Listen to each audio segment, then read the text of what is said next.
Well, it's no secret COVID hit the restaurant industry hard. According to preliminary data from the Bureau of Labor Statistics, job growth in the restaurant industry fell in June after 29 months in a row of job gains following the height of the pandemic.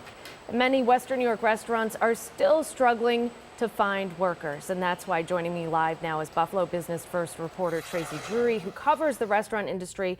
Thank you for being here. You wrote an article this week highlighting just how hard it is right now for restaurant owners to actually find workers. What are some of the specific examples they gave you of just what the challenges are that they're facing right now? Sure. A lot of restaurants are cutting back their hours. You've probably seen some of your favorites where you used to get lunch or dinner who are now having only one service.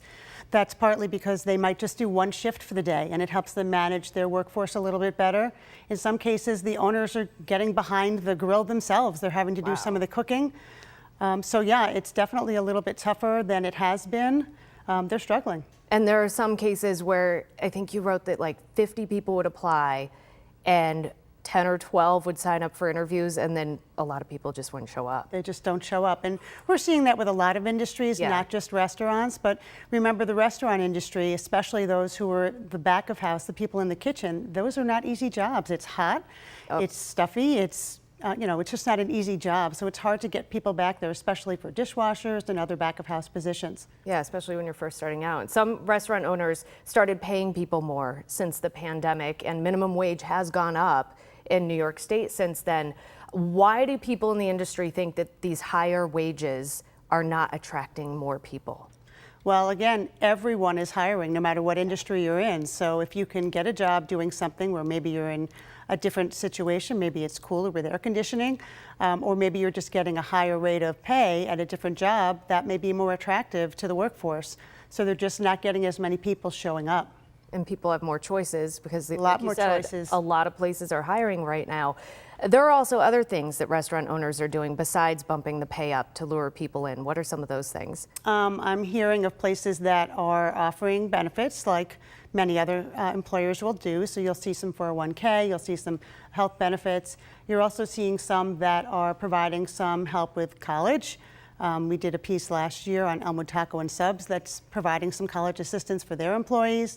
So they're really doing whatever they can and just trying to treat people really well so that they want to come to work, and maybe we'll pass on a referral to a friend or family member so they'll apply as well. And part of it too is people, I think, are a lot more open talking about these things now, and maybe even just 2 or 3 years ago they weren't talking about salaries or benefits like they are now. So I feel like that taboo-ness of it has gone away a little bit. How worried are restaurant owners about the staffing situations, especially the ones that have already cut back on service? I know there are a lot of our favorite places that used to do like full menu really late at night, and especially when I worked nights, that was really cool. And they've cut back on that because they just don't have the staff to do it. So what other changes are restaurant owners making? Well, you're seeing they're cutting back a little bit on the menus. That's partly to deal not only with the hiring situation, but also with the high price of different ingredients. So fewer menu items means fewer ingredients they need to buy. You're seeing restaurants that maybe they're shuffling employees between locations if they have more than one, if those workers want to work extra shifts or at the other locations. So they're trying to be as flexible as they can, but there's only so much you can do when there aren't new people coming in the door. It's such a tough industry no matter what, and then you add the pandemic onto it and all the challenges right now, it just makes it even tougher. If people want to check out your work, where can they go? Buffalo.bizjournals.com.